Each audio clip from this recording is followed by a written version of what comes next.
Perkenalkan, nama saya Wilda Septiliana. Saya mahasiswa Fakultas Hukum Universitas Tarumanegara.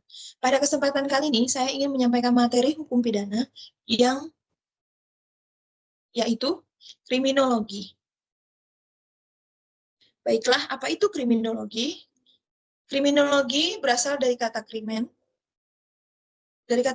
yang artinya adalah kejahatan, dan logos yang artinya adalah ilmu. Sehingga kriminologi merupakan ilmu yang mempelajari tentang kejahatan dan tindak kriminal. Berikut adalah kriminologi menurut para ahli. Menurut W.A. Bonger, kriminologi adalah ilmu pengetahuan yang bertujuan menyelidiki gejala kejahatan seluas-luasnya. Menurut Sutherland, kriminologi adalah keseluruhan ilmu pengetahuan yang bertalian dengan perbuatan kejahatan sebagai gejala sosial dan mencakup proses-proses perbuatan hukum, pelanggaran hukum, dan reaksi atas pelanggaran hukum itu sendiri. Menurut Wood, kriminologi adalah keseluruhan pengetahuan yang diperoleh berdasarkan teori atau pengalaman yang bertalian dengan perbuatan jahat dan penjahat, dan termasuk di dalamnya reaksi dari masyarakat terhadap perbuatan jahat atau para penjahat. Selanjutnya, menurut Noach, kriminologi adalah ilmu pengetahuan tentang perbuatan jahat dan perilaku tercela yang menyangkut orang-orang yang terlibat di dalam perilaku tercela tersebut. Yang terakhir, menurut Walter Reckless, kriminologi adalah pemahaman ketertiban individu dalam tingkah laku dan tingkah laku kejahatan dan pemahaman bekerjanya sistem peradilan pidana. Berikut adalah manfaat mempelajari kriminologi. Menurut Paul Mudigo, manfaat mempelajari kriminologi yaitu memperoleh pemahaman yang lebih baik terhadap penyimpangan norma-norma, baik yang diatur dalam hukum pidana atau tidak, khususnya perilaku yang sangat merugikan manusia dan masyarakat.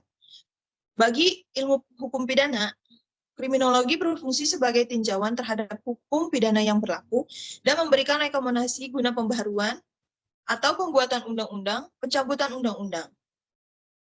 Bagi sistem peradilan, kriminologi berguna sebagai sarana kontrol bagi jalannya peradilan. Berikut adalah tujuan mempelajari kriminologi. Yang pertama, memberikan petunjuk bagaimana masyarakat dapat memberantas kejahatan dengan hasil yang baik dan dapat lebih menghindarinya. Yang kedua, untuk mengantisipasi dan beraksi terhadap semua kebijakan di lapangan hukum pidana, sehingga dapat mencegah terjadinya kerugian bagi korban, pelaku maupun masyarakat. Yang ketiga, sebagai kontrol bagi jalannya peradilan dalam sistem peradilan pidana. Selanjutnya ada aliran dalam kriminologi. Yang pertama, aliran klasik. Aliran klasik ini muncul pada abad ke-18 yang dipelopori oleh Cesare Beccaria. Aliran ini timbul di Inggris pada abad pertengahan ke-19.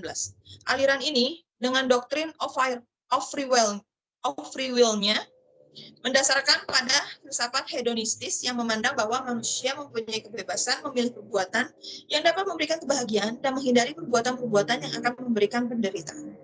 Pada dasarnya, Beccaria menerapkan doktrin ini sebagai doktrin dalam fenomenologi. Menurut Beccaria, setiap orang yang melanggar hukum telah memperhitungkan rasa sakit yang diperoleh dari perbuatan tersebut.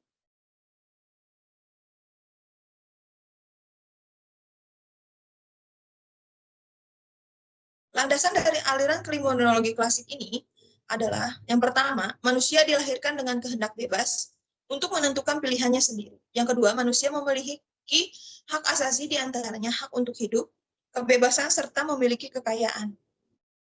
Pemerintah negara dibentuk untuk melindungi hak-hak tersebut dan muncul sebagai hasil perjanjian sosial antara yang diperintah dan yang memerintah.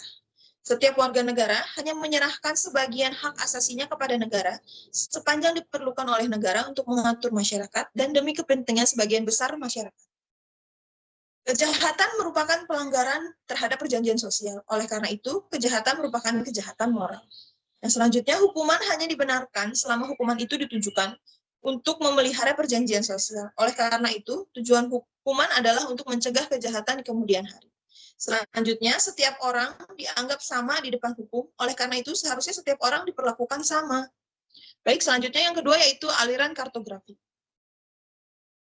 Aliran ini muncul akibat dari ketidakpuasan para ahli kriminologi terhadap aliran klasik. Maka, aliran kartografis mulai muncul dan berkembang di Prancis, Inggris, dan Jerman sekitar tahun 1830 sampai 1880. Ajaran ini hampir sama dengan ajaran ekologis. Konsep dari ajaran ini adalah distribusi kejahatan dalam daerah-daerah tertentu, baik secara geografis maupun secara sosialis. Dianggap kejahatan ini merupakan suatu ekspresi dari kondisi-kondisi sosial. Para penganut ajaran ini adalah Whitlet dan Guery.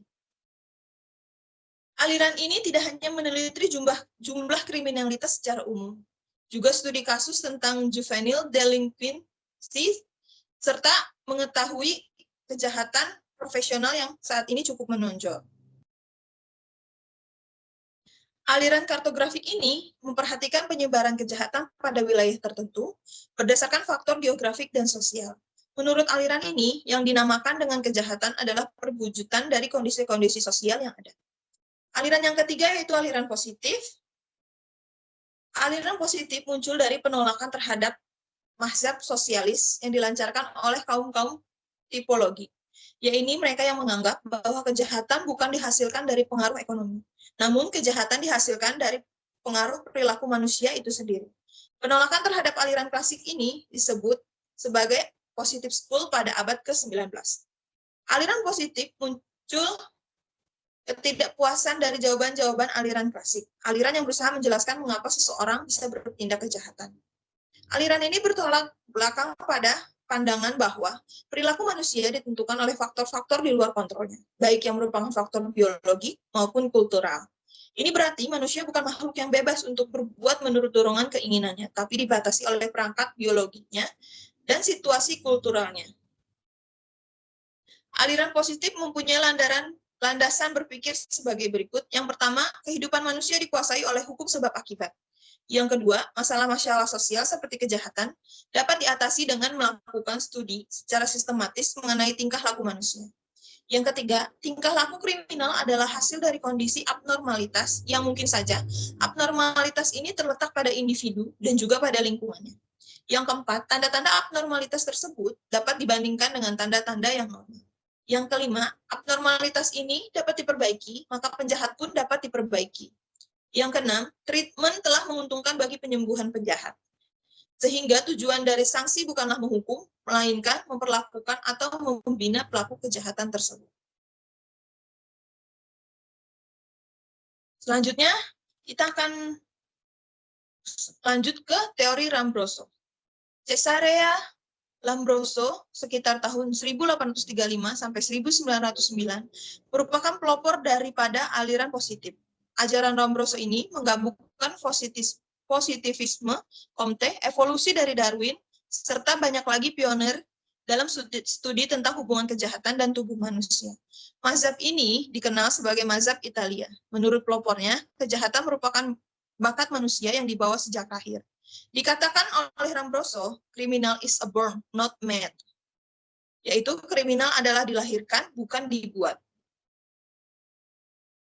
Teori Lombroso tentang born criminal atau penjahat yang dilahirkan menyatakan bahwa para penjahat adalah suatu bentuk yang lebih rendah dalam kehidupan, lebih mendekati nenek moyang mereka yang mirip kera dalam hal sifat, bawaan, dan watak 11 dibandingkan dengan mereka yang bukan penjahat. Manusia menurut Lombroso dapat dibedakan dari non-kriminal melalui pembedaan atavistik stigmata atau ciri fisik dari makhluk. Pada tahap perkembangan, sebelum mereka benar-benar menjadi manusia, Lombroso beralasan bahwa seringkali para penjahat memiliki rahang yang besar dan gigi taring yang kuat.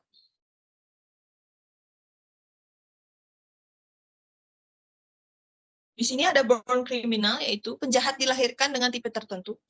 Tipe tersebut dapat dikenal dengan beberapa tanda. Misalkan, bentuk kepala yang asimetris, dagu yang memanjang, hidung pesek, jenggot yang jarang, dan mudah merasa sakit. Tanda-tanda itu tidak merupakan penyebab kejahatan, lebih menunjukkan pada pribadi yang cenderung untuk melakukan kejahatan, dan sebagai pribadi yang kembali memiliki tipe dan watak manusia liar. Atau suatu degenerasi yang sejenis epilepsi, oleh karena alam, pribadi, dan demikian, mereka tidak mampu untuk menghindari kejahatan, kecuali bila mana keadaan lingkungan tidak memberi kesempatan untuk berbuat jahat. Beberapa pengikut Lombroso berpendapat bahwa ada beberapa jenis penjahat, misalnya pencuri, pembunuh, atau pelanggar seks dapat dibedakan antara yang satu dengan yang lain dengan meneliti tanda-tanda fisik mereka. teori-teori dalam kriminologi. Yang pertama yaitu teori dan pendekatan kriminologi asosiasi diferensial. Teori ini dikemas dalam dua versi, yang pertama pada tahun 1939 dan yang kedua pada tahun 1947. Versi pertama, Sutherland dalam bukunya Principle edisi ketiga memfokuskan pada konflik budaya dan disorganisasi sosial serta asosiasi diferensial. Pengertian asosiasi diferensial oleh Sutherland dimaksudkan bahwa tidak berarti bahwa hanya kelompok pergaulan dan penjahat akan menyebabkan kriminal, tetapi yang terpenting adalah dua sisi dari proses komunikasi dengan orang lain. Munculnya teori asosiasi diferensial ini didasarkan pada tiga hal. Yang pertama itu setiap orang akan menerima dan mengikuti pola-pola perilaku yang dapat dilaksanakan. Yang kedua, kegagalan untuk mengikuti pola tingkah laku menimbulkan inkonsistensi dan ketidakharmonisan. Yang ketiga, konflik budaya merupakan prinsip dasar dalam menjelaskan kejahatan. Selanjutnya, yang versi kedua yang disajikan pada bukunya edisi keempat tahun 1947, Sutherland menekankan bahwa semua tingkah laku dipelajari, dengan kata lain, pola perilaku jahat tidak diwariskan, tetapi dipelajari melalui suatu pergaulan yang akrab. Jadi, kesimpulannya, menurut teori asosiasi diferensial, tingkah laku jahat dipelajari dalam kelompok melalui interaksi dan komunikasi. Yang dipelajari dalam kelompok tersebut adalah teknik untuk melakukan kejahatan dan alasan yang mendukung perbuatan jahat tersebut.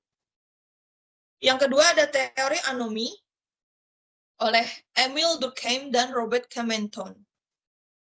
Durkheim dalam bukunya yang berjudul The Division of Labor in Society pada tahun 1893 menggunakan istilah anomi untuk menggambarkan keadaan deregulation di dalam masyarakat. Keadaan deregulation oleh Durkheim diartikan sebagai tidak ditaatinya aturan-aturan yang terdapat dalam masyarakat dan orang tidak tahu apa yang diharapkan dari orang lain. Keadaan deregulation atau normlessness ini menimbulkan perilaku deviasi. Pada tahun 1938, Merton mengambil konsep anomi untuk menjelaskan perbuatan deviasi di Amerika. Tetapi konsep dari Merton berbeda dengan apa yang dipergunakan oleh Durkheim. Menurut Merton, dalam setiap masyarakat terdapat tujuan-tujuan tertentu yang ditanamkan kepada seluruh warganya. Untuk mencapai tujuan tersebut, terdapat sarana-sarana yang dapat dipergunakan.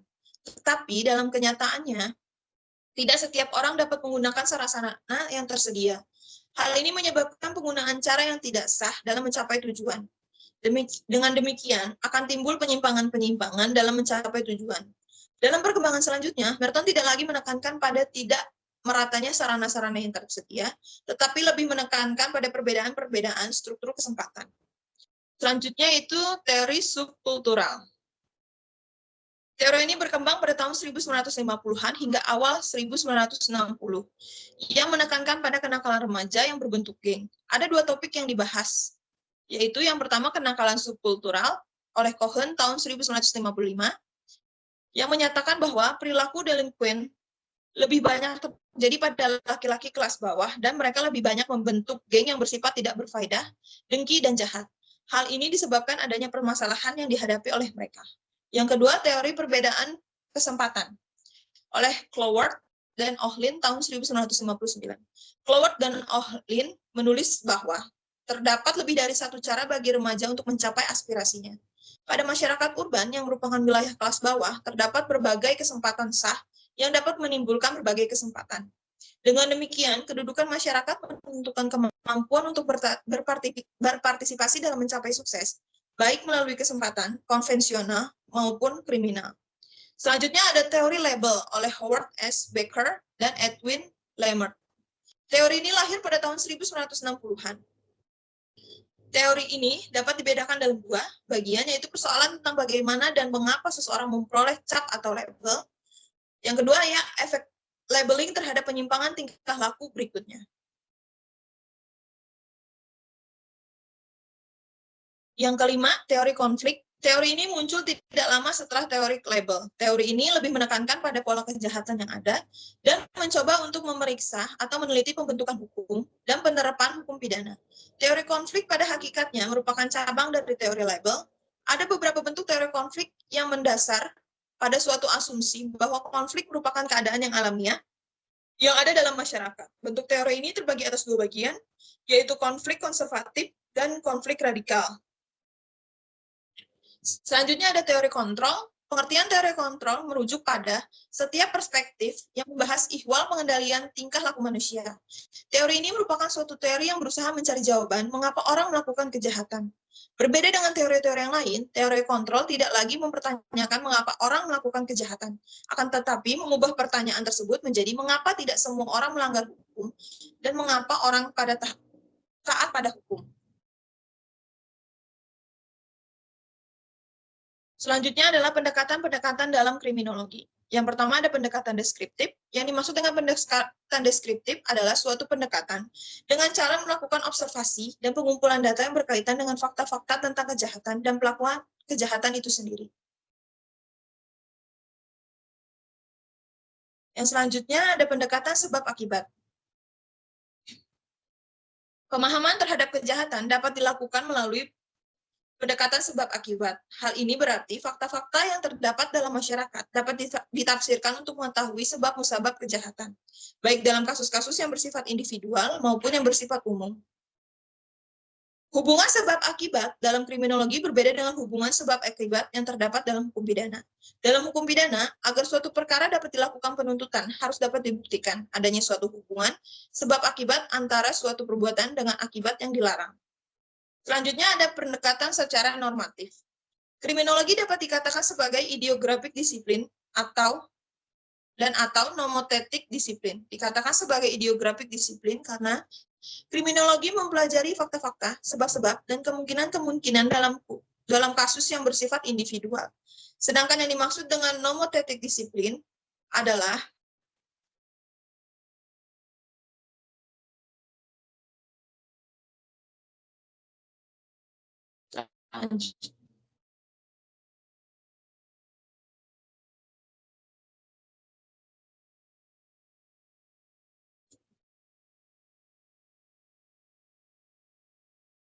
baiklah, demikian pemaparan dari saya.